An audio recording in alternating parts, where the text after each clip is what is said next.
السلام علیکم ورحمۃ اللہ وبرکاتہ۔ جامعہ انوریہ حیدرآباد باب العلم انوریہ ایجوکیشنل سوسائٹی کی جانب سے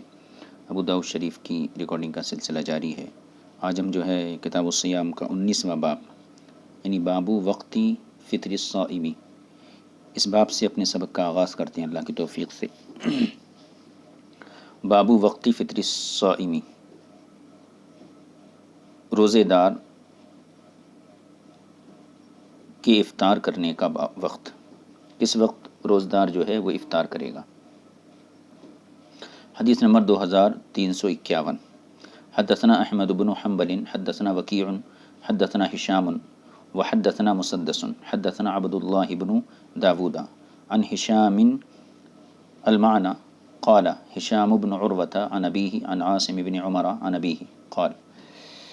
عاصم بن عمر اپنے والد سے روایت کرتے ہیں، انہوں نے فرمایا، یعنی حضرت عمر رضی اللہ تعالیٰ عنہ نے فرمایا،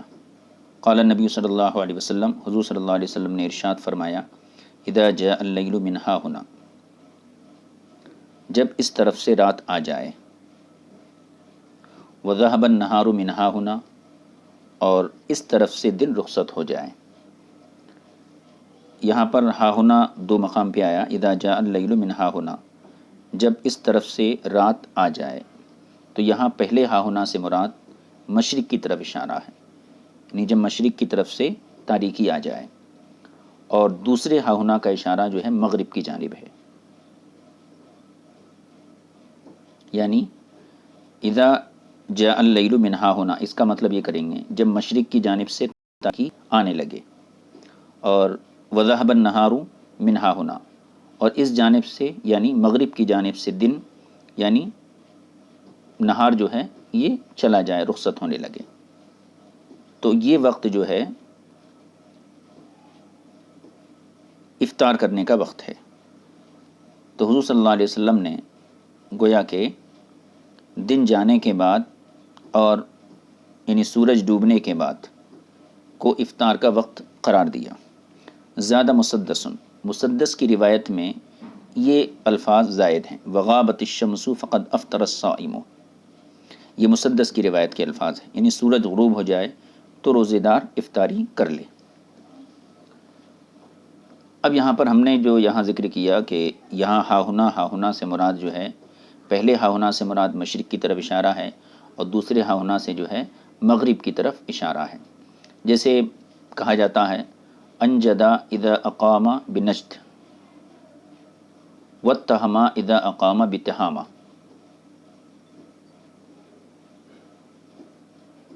یعنی اگر کوئی شخص نجد میں جو ہے قیام پذیر ہو جائے، وہاں سکون اختیار کرے تو انجدہ کہا جاتا ہے، اور تہامہ میں اگر کوئی شخص آئے تو واتہما کہا جاتا ہے۔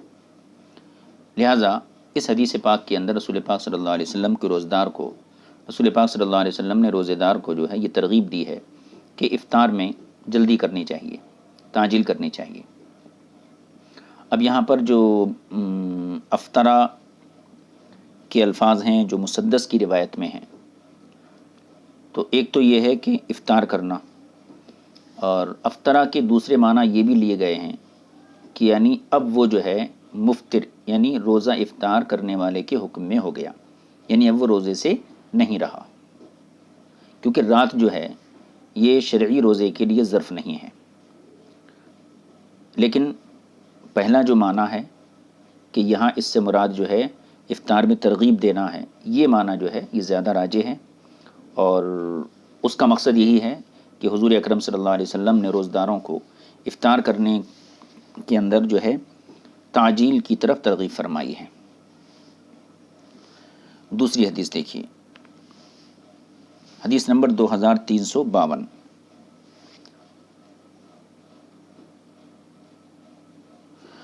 حدثنا مسدس حدثنا عبد الواحد حدثنا سلیمان بن الشیبانی قال سمعت عبد اللہ بن ابی اوفا یقول،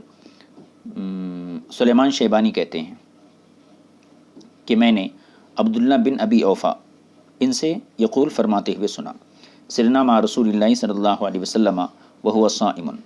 ہم ایک سفر میں رسول پاک صلی اللہ علیہ وسلم کے ہمراہ تھے، یعنی حضور کے ہمراہ ہم سفر کر رہے تھے، وهو صائم، اور حضور صلی اللہ علیہ وسلم روزے سے تھے، فلما غربت الشمس، جب سورج غروب ہو گیا تو قال، تو آپ نے فرمایا یا بلال، اے بلال، انزل فجدع، انزل فجدع لنا، اے بلال سواری سے اتر جاؤ اور فجدع لنا، اور ہمارے لیے ستو گھول دو۔ قال، تو حضرت بلال نے عرض کیا یا رسول اللہ لو امسیتا، یعنی اگر آپ شام ہو لینے دیں تو یہ زیادہ مناسب ہوتا۔ تو حضور نے پھر فرمایا انزل فجدح لنا، بلال سواری سے اتر جاؤ اور ہمارے لیے ستو تیار کرو۔ قال، حضرت بلال نے پھر عرض کیا یا رسول اللہ، پھر یہ عرض کیا یا رسول اللہ ان علیک نہارا، حضرت بلال نے عرض کیا یا رسول اللہ ابھی تو دن باقی ہے۔ قال، حضور نے پھر فرمایا انزل فجدح لنا، اے بلال سواری سے اتریے اور ہمارے لیے ستو کا انتظام کیجیے، ستو کھولیے۔ فنزل فجدح، حضرت بلال سواری سے اترے اور حضور صلی اللہ علیہ وسلم کے لیے ستو گھولے گئے۔ فشرب رسول اللہ صلی اللہ علیہ وسلم، حضور صلی اللہ علیہ وسلم نے ان ستوؤں کو جو ہے آپ نے نوش فرمایا، اور اس کے بعد ثم قال، اس کے بعد فرمایا اذا رأیتم اللیل قد اقبل، جب تم دیکھو کہ رات منہا ہونا اس طرف سے آ گئی ہے، فقد افطر الصائم، تو روزے دار کو روزہ افطار کر لینا چاہیے۔ واشار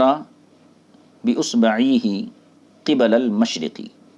اور منہا ہونا سے حضور اکرم صلی اللہ علیہ وسلم نے اپنی انگلی کے ذریعے، یعنی زبان سے منہا ہونا کے الفاظ استعمال فرمائے، اور اپنی مبارک انگلی کے ذریعے جو ہے مشرق کی جانب آپ نے اشارہ فرمایا۔ یہ حدیث پاک ہو گئی۔ اب اس کی تھوڑی سی وضاحت سن لیجیے۔ عبداللہ بن ابی اوفا حضور صلی اللہ علیہ وسلم کے سفر میں تھے۔ اب سب سے پہلی چیز تو یہ ہے کہ یہ کون سا سفر تھا؟ تو ظاہر یہی ہے کہ یہ غزوہ تبوک کا غزوہ فتح مکہ کا سفر ہونا چاہیے، کیونکہ مسلم کی روایت میں اس چیز کی تصریح کر دی گئی ہے کہ فتح مکہ کا جو سفر تھا وہ رمضان کے مہینے میں کیا گیا ہے، اور حضور صلی اللہ علیہ وسلم نے رمضان کے مہینے میں صرف 2 ہی سفر کیے ہیں، ایک فتح مکہ کا سفر اور دوسرا جو ہے غزوہ بدر کے لیے سفر فرمایا ہے۔ 2 ہی سفر آپ نے رمضان میں کیے ہیں۔ ان 2 کے علاوہ کسی تیسرے سفر کے بارے میں یہ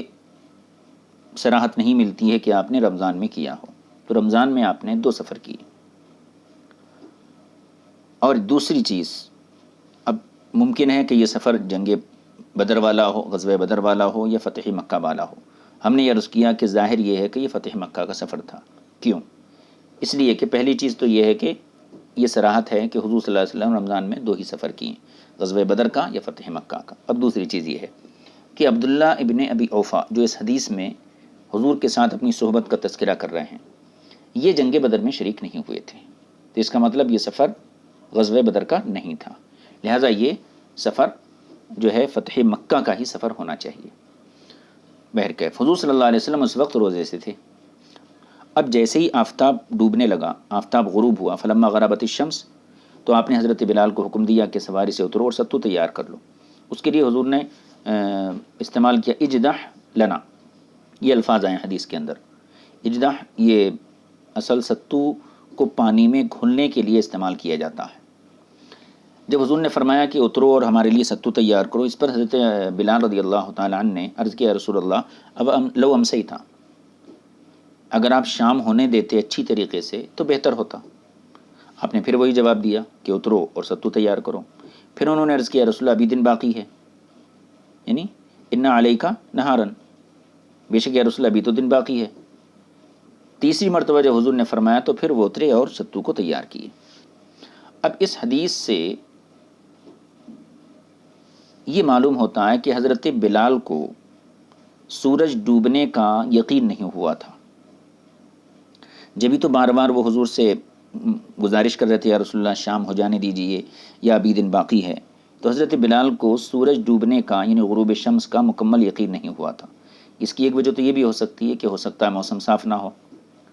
اور جو ہے موسم بالکل صاف ہو، اور موسم جب صاف رہتا ہے تو روشنی زیادہ رہتی ہے، یا اس وجہ سے کہ موسم ابرآلود تھا، آسمان پر بادل وغیرہ کی ٹکڑیاں تھے، جس کی وجہ سے ان کو غروب شمس میں شک ہو رہا تھا۔ اسی بنیاد پر انہوں نے حضور صلی اللہ علیہ وسلم کے حکم کی تعمیل کرنے میں جو ہے تھوڑی تاخیر کی اور گزارش پیش کی، لو امسیتا یا ان علیکا نہارا، اس قسم کے الفاظ کیے۔ لیکن فلما غربت الشمس، جب سورج ڈوب گیا، یہ جو الفاظ ہیں صحابی راوی کے، یہ اس کا بیان ہے۔ اس کا یہ مطلب نہیں ہے کہ بلال یہی سمجھ رہے تھے کہ سورج ڈوب گیا، اس لیے کہ اگر ان کو یہ یقین ہوتا کہ سورج ڈوب گیا ہے تو وہ حضور کے ارشاد میں اتنا ایسا توقف نہیں کرتے۔ تو گویا کہ ان کو سورج ڈوبنے کا یقین نہیں ہوا تھا، اسی لیے بار بار جو ہے وہ اس چیز کے بارے میں حضور صلی اللہ علیہ وسلم سے سوال فرما رہے تھے۔ اس حدیث سے جو بات نکل کے آتی وہ یہی ہے کہ رسول پاک صلی اللہ علیہ وسلم جو ہیں تعجیل میں خود بھی، افطار میں خود بھی تعجیل فرماتے تھے، اور دوسرے صحابہ کو بھی تعجیل کی ترغیب دیا کرتے تھے۔ دوسرا باب دیکھیے، بابو ما یستحب من تعجیل الفطری، جلدی افطار کرنے کے استحباب کا باب، یعنی افطار کرنے میں جلدی کرنا چاہیے، یہ مستحب ہے۔ حدیث پاک دیکھیے، حدیث نمبر 2353، حدثنا وہب بن بقیۃ عن خالد عن محمد یعنی ابن عمرو عن ابی سلمۃ عن ابی ہریرہ عن النبی صلی اللہ علیہ وسلم، ابو ہریرہ سے مروی ہے کہ رسول پاک صلی اللہ علیہ وسلم سے وہ روایت کرتے ہیں، لا یزال الدین ظاہرا ما عجل الناس الفطر، یعنی دین اس وقت غالب رہے گا، ہمارا دین یعنی اسلام اس وقت غالب رہے گا، لا یزال الدین ظاہرا، دین اس وقت غالب رہے گا، ما عجل الناس الفطر، جب تک کہ لوگ افطار میں جلدی کرتے رہیں گے۔ کیوں؟ لأن اليہود والنصارى یؤخرون، کیونکہ یہود و نصارہ افطار میں تاخیر کرتے ہیں۔ یہ حدیث پاک ہو گئی۔ بخاری کی ایک حدیث میں اس طرح کے الفاظ آئے ہیں، لا یزال الناس بخیر، اور یہاں کیا ہے، لا یزال الدین ظاہرا، اور بخاری کی روایت میں ہے لا یزال الناس بخیر، اور ایک روایت ہے ابن حبان کی اور حاکم کی، جس کو حضرت سہل بن سعد نے تخریج، ان کی روایت، ان کی طریق سے بیان کیا گیا ہے، لا تزال امتی علی سنتی ما لم تنتظر بفطرها النجوم، یعنی میری امت میری سنت پر اس وقت تک قائم رہے گی جب تک کہ وہ روزہ افطار کرنے کے سلسلے میں ستاروں کے طلوع ہونے کا انتظار نہیں کریں گے۔ تو اس حدیث میں دراصل جو ہے روافظ کا رد ہے، کیونکہ روافظ جو ہیں افطار کو مؤخر کرتے ہیں، کب تک؟ ستاروں کے ظاہر ہونے تک۔ تو جو بات کی ہم روایت حاکم کی اور جو ہے ابن حبان کی روایت ذکر کیے ہیں، اس میں دراصل جو ہے شوافی کا رد ہے۔ یہاں سے ایک بات اور سمجھ میں آتی ہے کہ عموماً جو ہے اہل بیت کے حوالے سے یا مولا کائنات شیر خدا کے حوالے سے مستدرک میں حاکم نے جو ہے احادیث تخریج کی ہیں، تو عموماً جو ہے لوگ ہمارے دوسرے جو بد مذہب ہیں وہ ان پر تشیع کا الزام لگاتے ہیں، حالانکہ خود انہوں نے اپنی کتاب کے اندر ایسی حدیث بیان کی ہے جس سے اہل تشیع کا جو ہے بالکل صراحت کے ساتھ رد ہوتا ہے۔ بہرکیف حضور اکرم صلی اللہ علیہ وسلم نے گویا اس فرمان کے ذریعے افطار کرنے میں تعجیل کی ترغیب فرمائی ہے، یعنی لا یزال الدین ظاہرا ما عجل الناس الفطر، دین اس وقت غالب رہے گا جب تک کہ لوگ افطار میں جلدی نہیں کرتے، جب تک لوگ افطار میں جلدی کرتے رہیں گے۔ لأن اليہود والنصارى یؤخرون، کیونکہ یہود و نصارہ یہ تاخیر سے افطار کرتے ہیں۔ آگے کی حدیث دیکھ لیجیے، حدیث نمبر 2354، حدثنا مسدس حدثنا ابو معاویہ عن الاعمش عن عمارة بن عمیر عن ابی عطیہ قال دخلت انا علی عائشہ رضی اللہ تعالی عنہا انا ومسروق، ابو عطیہ بیان کرتے ہیں کہ میں اور مسروق سیدہ عائشہ صدیقہ رضی اللہ تعالی عنہا کی خدمت میں حاضر ہوئے، فقلنا، اور ہم نے عرض کیا، یا ام المؤمنین، اے مسلمانوں کی ماں،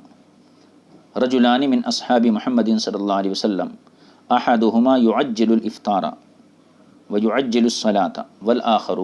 يؤخر الافطار ويؤخر الصلاة۔ ہم نے حضرت ام المؤمنین سے عرض کیا کہ ام المؤمنین، رجلانی من اصحاب محمد، حضور صلی اللہ علیہ وسلم کے دو صحابی ایسے ہیں، احدہما يعجل الافطار، ان میں سے ایک صاحب جو ہیں افطار میں جلدی کرتے ہیں، ويعجل الصلاة، اور نماز بھی جلدی ادا کرتے ہیں۔ یہاں نماز سے مراد غالباً جو ہے مغرب کی نماز ہے، یعنی سورج ڈوبتے ہی نماز ادا کر لیتے ہیں۔ جلدی ادا کرنے کا مطلب یعنی بالکل اول وقت میں سورج ڈوبتے ہی نماز ادا کر لیتے ہیں، تو یہ مغرب کی نماز ہونا چاہیے۔ تو دو لوگ ایسے ہیں، دو صحابی ایسے ہیں کہ ان میں سے ایک یعجل الافطار و یعجل الصلاۃ، ایک صاحب جو ہیں وہ افطار میں بھی تعجیل کرتے ہیں اور نماز مغرب بھی جلدی ادا کرتے ہیں، والآخر یؤخر الافطار و یؤخر الصلاۃ، اور دوسرے جو صحابی ہیں وہ افطار میں بھی جو ہے تاخیر کرتے ہیں اور جو ہے نماز میں بھی یعنی مغرب کی نماز بھی تاخیر سے پڑھتے ہیں۔ تو ایک صحابی افطار اور نماز مغرب میں تعجیل کرتے ہیں اور دوسرے صحابی جو ہیں افطار اور نماز مغرب میں تاخیر سے کام لیتے ہیں۔ تو کیا معاملہ ہے؟ قالت، حضرت عائشہ نے فرمایا، ایہما یعجل الافطار و یعجل الصلاۃ۔ حضرت عائشہ نے پوچھا کہ یہ بتاؤ کہ ان دونوں میں سے وہ کون سے صحابی ہیں جو افطار اور نماز مغرب میں تعجیل اختیار کرتے ہیں، جلدی پڑھتے ہیں، افطار بھی جلدی کرتے ہیں، نماز بھی سورج ڈوبتے ہی پڑھتے ہیں۔ تو قلنا، ہم نے عرض کیا، عبداللہ، یعنی جو تعجیل سے کام لیتے ہیں وہ حضرت عبداللہ ابن مسعود ہیں، عبداللہ ابن مسعود ہیں۔ تو قالت، حضرت عائشہ صدیقہ رضی اللہ تعالی عنہا نے فرمایا، کذالک یصنع رسول اللہ صلی اللہ علیہ وسلم، یعنی حضور اکرم صلی اللہ علیہ وسلم بھی ایسا ہی کیا کرتے تھے۔ گویا کہ حضرت عبداللہ بن مسعود کا جو عمل ہے یہ رسول پاک صلی اللہ علیہ وسلم کے عمل کے عین مطابق ہے۔ اب یہ حدیث اور اس سے ماقبل کی حدیث دونوں سے یہی مسئلہ سمجھ میں آتا ہے کہ رسول پاک صلی اللہ علیہ وسلم نے جو ہے افطار کرنے میں تعجیل کو پسند فرمایا اور اسی کی ترغیب دی۔ اسی واسطے حضرت عبداللہ بن مسعود جو حضور اکرم صلی اللہ علیہ وسلم کی تقریباً 20 سال صحبت میں رہے، ان کا بھی یہی عمل رہا، اور حضرت عائشہ صدیقہ رضی اللہ تعالی عنہ کی جو ہے زبان اقدس سے گویا اس بات کی سند مل گئی کہ عبداللہ بن مسعود کا جو عمل ہے یہی رسول پاک صلی اللہ علیہ وسلم کا پسندیدہ عمل ہے۔ لہٰذا نماز مغرب میں احناف کا بھی یہی مسلک ہے کہ وہ جو ہے تاخیر نہیں کرتے ہیں بلکہ تعجیل سے کام لیتے ہیں۔ آگے کا باب دیکھیے، بابو ما یفطر علیہ، یہ باب ہے اس سلسلے میں کہ کس چیز کے ذریعے افطار کیا جائے یا افطاری کی جائے۔ حدیث نمبر 2355، حدثنا مسدس حدثنا عبد الواحد بن زیاد عن عاصم الاحولی عن حفصة بنت سیرین عن الربابی عن سلمان بن عامر امہا، حضرت سلمان بن عامر امہا جو ان کے چچا ہیں، قال، وہ روایت کرتے ہیں، سلمان بن عامر روایت کرتے ہیں، قال رسول اللہ صلی اللہ علیہ وسلم، حضور اکرم صلی اللہ علیہ وسلم نے ارشاد فرمایا، اذا کان احدکم صائما،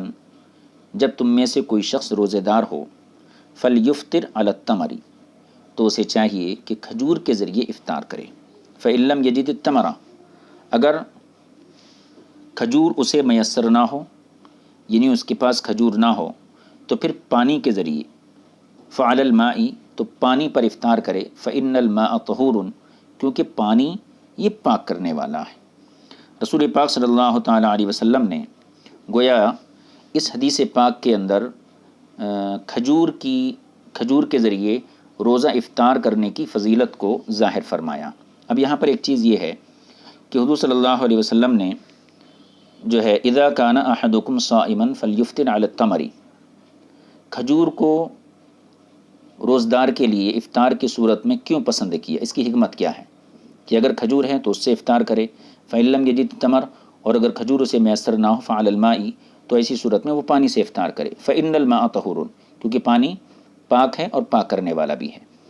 تو کھجور کو پسند کرنے میں روزدار کے لیے کہ روزدار کھجور کے ذریعے افطار کرے، تو اس کے اندر حکمت کیا ہے؟ تو اس سلسلے میں ملا علی قاری حنفی انہوں نے فرمایا ہے کہ یہاں کھجور سے مراد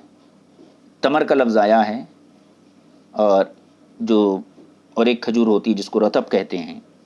تو بعض روایتوں میں تمر کا لفظ آیا ہے، بعض میں رطب کا لفظ آیا ہے۔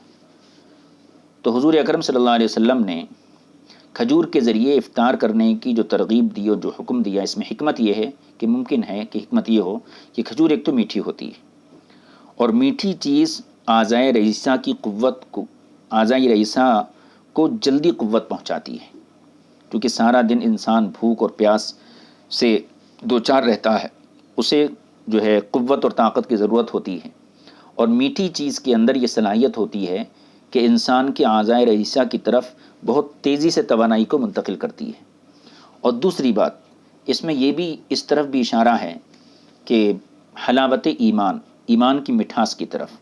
یعنی انسان کا جو ظاہر ہوتا ہے اس کا عکس اس کے باطن پر پڑتا ہے، اس کا عکس اس کے باطن پر پڑتا ہے، تو اس سے جو ہے حلاوت ایمان کی طرف اشارہ ہے کہ میٹھی چیز۔ اور بعض حضرات نے یہ بھی کہا ہے کہ تمر یعنی کھجور میٹھی ہونے کے ساتھ ساتھ قوت کے بھی قائم مقام ہے، یعنی یہ غذا بھی ہے۔ کھجور جو ہے ایک تو اس کے اندر مٹھاس ہے اور میٹھے کا فائدہ دیتی، میٹھا کھانے کا جو ہے فائدہ دیتی۔ دوسری چیز یہ ہے کہ اس کے اندر جو ہے غذائیت بھی ہے، جو کھجور جو ہے ایک مٹھاس بھی دیتی ہے اور غذا کا بھی کام کرتی ہے۔ اب چونکہ نفس جو ہے دن بھر بھوکا پیاسا رہتا ہے، اس لیے افطار کے لیے ایسی چیز کو رسول پاک صلی اللہ علیہ وسلم نے پسند فرمایا جو شیریں ہونے کے ساتھ ساتھ جو ہے غذا بھی ہو۔ اور اس سلسلے میں ایک چیز اور ہم یہاں کوٹ کر سکتے ہیں، وہ یہ حضرت مریم اس چیز کے سلسلے میں کہ کھجور کے اندر مٹھاس کے ساتھ ساتھ جو ہے غذائیت بھی ہے اور انسان کو توانائی پہنچاتی ہے۔ حضرت مریم علی نبینا علیہ السلام کہ یہاں جب حضرت عیسیٰ علیہ السلام کی ولادت کا وقت قریب ہوا تو آپ کو اللہ تعالیٰ حکم دیا کہ وَهُزِّي إِلَيْكِ بِجِذْعِ النَّخْلَةِ۔ جب حضرت عیسیٰ علیہ السلام کی پیدائش ہو گئی اور آپ کی ولادت ہو گئی تو چونکہ ان کو کمزوری کا جو احساس ہوتا ہے جیسے ہر ماں کو ہوتا ہے، تو اللہ تبارک و تعالیٰ نے آپ کو حکم دیا وَهُزِّي إِلَيْكِ بِجِذْعِ النَّخْلَةِ، یعنی کھجور کا سوکھا درخت تھا، اس درخت کی شاخ پکڑ کے آپ ہلائیں تو تساقط علیکی رطبا جنیہ، تو آپ کے اوپر تر و تازہ کھجوریں گریں گی۔ تو یہاں سے یہ پتہ چلتا ہے کہ قوت کے لیے اور جسمانی طاقت کے لیے اللہ تعالیٰ نے حضرت مریم کو جو چیز عطا فرمائی، جو ہے بطور کرامت ان کو جو چیز عطا فرمائی وہ کھجور تھی۔ اگر کھجور سے بہتر کوئی چیز ہوتی تو اللہ تعالیٰ وہی عطا فرماتا۔ اس سے یہ معلوم ہوتا ہے کہ جو ہے کھجور یہ مٹھاس کے ساتھ ساتھ انسان کو قوت بھی پہنچاتی ہے۔ اس حکمت کے تحت گویا حضور اکرم صلی اللہ تعالیٰ علیہ وسلم نے یہ حکم دیا، بلکہ یہ جو ہے ترغیبی حکم دیا کہ جب کوئی شخص جو ہے افطار کرے اور اس کو کھجور میسر ہو تو پھر ایسی صورت میں کھجور سے ہی افطار کرنا چاہیے۔ اور یہاں سے ایک مسئلہ اور معلوم ہوتا ہے اسی آیت کریمہ کے ذریعے، وہ مسئلہ یہ ہے کہ جو خواتین ہوتے ہیں اور ولادت کے بعد جو ہے سب سے پہلی چیز ان کو میٹھی چیز میں کھجور ہی کھلانا چاہیے۔ اسی آیت کریمہ سے علماء نے اس مسئلے کا استنباط کیا ہے۔ بہرکیف یہ حدیث پاک مکمل ہو گئی کہ حضور اکرم صلی اللہ علیہ وسلم نے فرمایا کہ اذا کان احدکم صائما، جب تم میں سے کوئی شخص روزدار ہو تو فلیفطر علی التمر، تو وہ کھجور پر افطار کرے، اور اگر جو ہے کھجور نہ ملے فإن لم یجد التمر، اور اگر کھجور میسر نہ ہو فعلی الماء، تو پھر پانی سے افطار کرے، فإن الماء طہور، کیونکہ پانی پاک کرنے والا بھی ہے۔ تو اس روایت کے اندر جو ہے تمر کا لفظ آیا ہے، اور ترمذی کی روایت ہے ایک، اس میں یہ الفاظ ہیں کانا رسول اللہ صلی اللہ علیہ وسلم یفطر علی رطبات قبل ان یصلی. یہ طویل حدیث ہے، اس کا ایک حصہ میں نے یہاں ذکر کیا کہ حضور صلی اللہ علیہ وسلم نماز مغرب پڑھنے سے پہلے چند تازہ کھجوروں سے افطار فرماتے تھے. تو یہاں رطب کا لفظ ہے. تو اس سے بھی یہ پتہ چلتا ہے کہ رسول پاک صلی اللہ علیہ وسلم جو ہے افطار میں جلدی بھی کیا کرتے تھے، اور دوسری چیز جو ہے آپ کھجور کا استعمال فرماتے تھے. تو تمام شارحین جو حدیث ہیں انہوں نے اس میں اسی طرف اشارہ کی، یہی بتایا ہے کہ یہاں پر ایک تو تعجیل افطار کے استحباب کی طرف اشارہ ہے، اور دوسرے یہ کہ فرض نماز سے پہلے افطار کر لینا چاہیے. اور یہ بھی اس سے پتہ چلا کہ نماز مغرب کی تعجیل کی طرف اشارہ ہے، ورنہ تو آپ باضابطہ جو ہے کھانا کھانے کے بعد آپ نماز ادا فرماتے. بہرکیف یہ بات مکمل ہو گئی. اب آگے کی حدیث دیکھیے. نہیں، ایک حدیث اور ہے اس کی.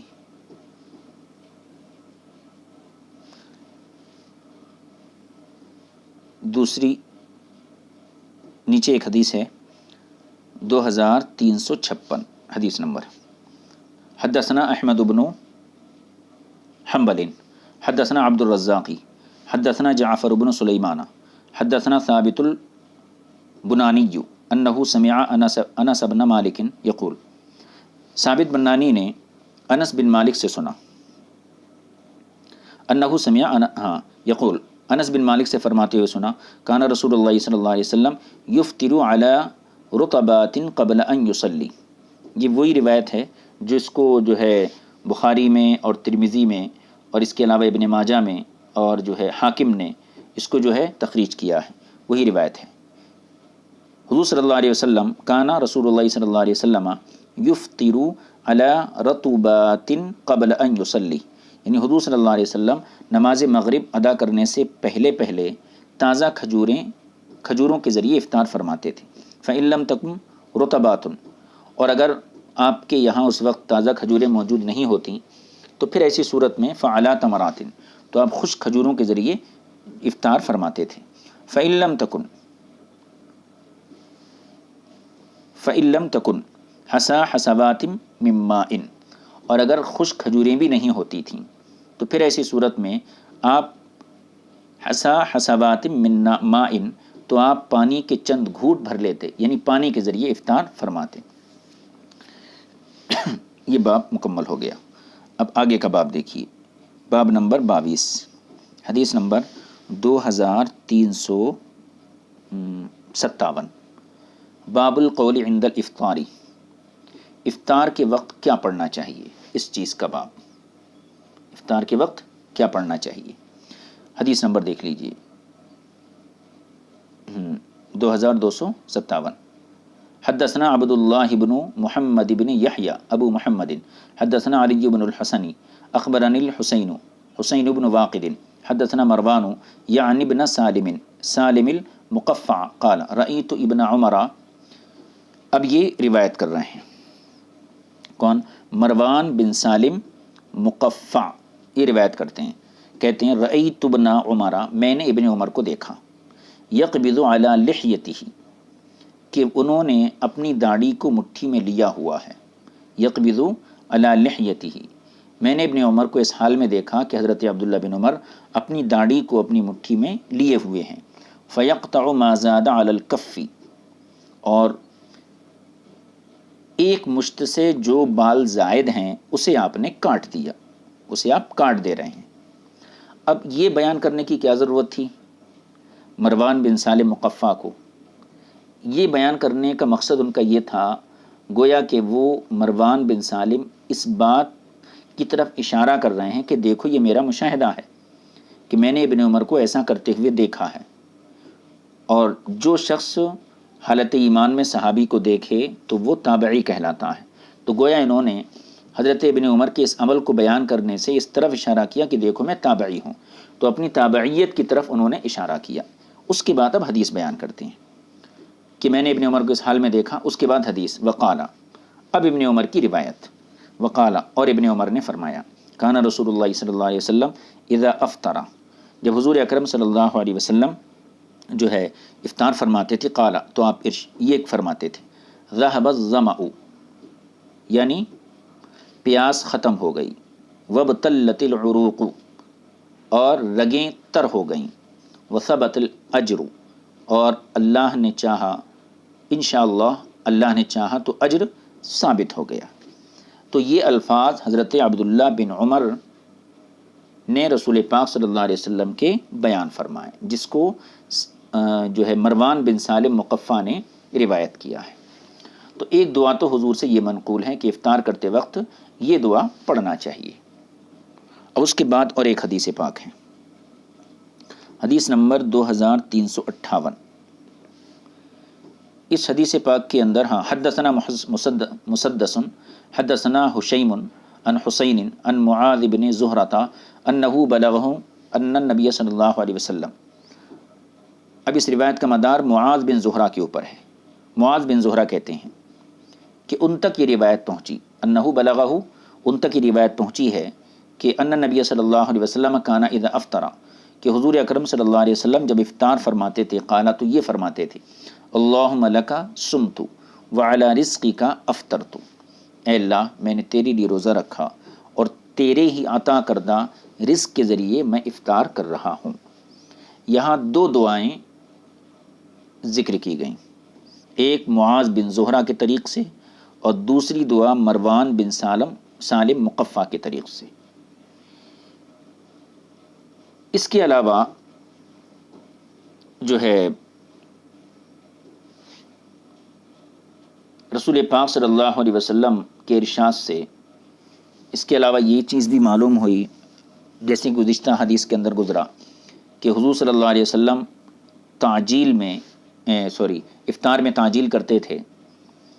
اور نماز میں جو ہے نماز مغرب میں تعجیل کرتے۔ تیسری چیز یہ سمجھ میں آئی کہ حضور صلی اللہ علیہ وسلم دعا جو پڑھتے تھے اس میں دو روایتیں آئی ہیں، ایک روایت میں ہے ذہبت الظمأ وابتلت العروق وثبت الاجر، یہ دعا، اور دوسری روایت جو ہے یہ اللہم لک صمت وعلی رزقک افطرت، اور اس میں تھوڑے سے الفاظ اور زائد ہیں۔ ایک مرسل روایت میں یہ الفاظ بھی آئے ہیں کہ کان اذا افطر قال اللہم لک صمت وعلی رزقک افطرت۔ ایک روایت کے الفاظ یہ ہیں کہ اللہم لک صمنا وعلی رزقک افطرنا فتقبل منا انک انت السمیع العلیم،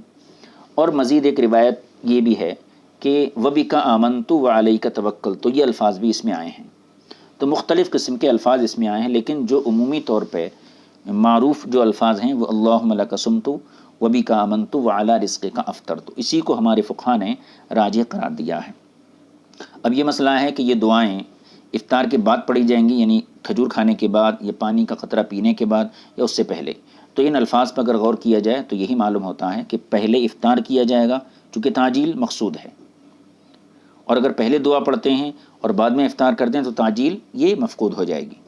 تو تعجیل چونکہ مقصود ہے اس کی طرف پیش نظر اس کو دیکھتے ہوئے یہی معلوم ہوتا ہے کہ پہلے افطار اور بعد میں دعا ہے۔ دوسری بات یہ، ان کے صیغوں کو اگر دیکھیں تو پورے ماضی کے صیغے ہیں کہ پیاس ختم ہو گئی اور رگیں تر ہو گئیں، اسی طریقے سے اللہ میں تیرے لیے روزہ رکھا اور تیرے رزق سے میں نے افطار کیا۔ تو اگر یہ دعائیں بعد میں پہلے پڑھنے کی ہوتی تو پھر ایک بات تو صحیح ہوتی ہے اللہ میں تیرے لیے روزہ رکھا، لیکن تیرے رزق پہ افطار کیا، یہ تو اسی وقت بول سکتے ہیں جب افطار کر چکا ہو بندہ۔ تو ظاہر یہی ہے کہ افطار کرنے کے بعد جو ہے یہ دعائیں پڑھنا چاہیے، پہلے افطار کرنا چاہیے۔ لیکن اگر کوئی شخص پہلے یہ دعا پڑھ لیا جب بھی وہ گناہگار نہیں ہے، اس کا روزہ مکمل ہوگا، روزے کے اندر کوئی خرابی لازم نہیں آئے گی۔ بہرکیف آگے دیکھیے، آگے باب ہے، باب نمبر 23، باب الفطری قبل غروب الشمس، سورج غروب ہونے سے پہلے ہی افطار کر لینا۔ ایسی صورتحال بھی چونکہ پیش آتی ہے، لہذا اس سلسلے میں اسی کی مناسبت سے اس کے نیچے حدیث ذکر کی گئی ہے۔ حدیث نمبر 2359، حدثنا ہارون بن عبد اللہ ومحمد بن العلاء المعنى قال، یہ دونوں کہتے ہیں حدثنا ابو اسامہ حدثنا ہشام بن عروہ عن فاطمہ بنت المنذر عن اسماء بنت ابی بکر قالت، حضرت اسماء بنت ابی بکر سے مروی ہے، انہوں نے فرمایا افطرنا یومن فی رمضان فی غیم، حضرت سیدہ اسماء بنت ابی بکر بیان فرماتی ہیں کہ افطرنا یومن فی رمضان فی غیم فی عہد رسول اللہ صلی اللہ علیہ وسلم، یعنی حضور صلی اللہ علیہ وسلم کے عہد میں ایک دن، یعنی ایک مرتبہ رمضان کے مہینے میں بادل والے دن جو ہے ہم نے افطار کیا۔ افطرنا یومن فی رمضان، ہم نے ایک دن رمضان کے اندر ابر آلود دن میں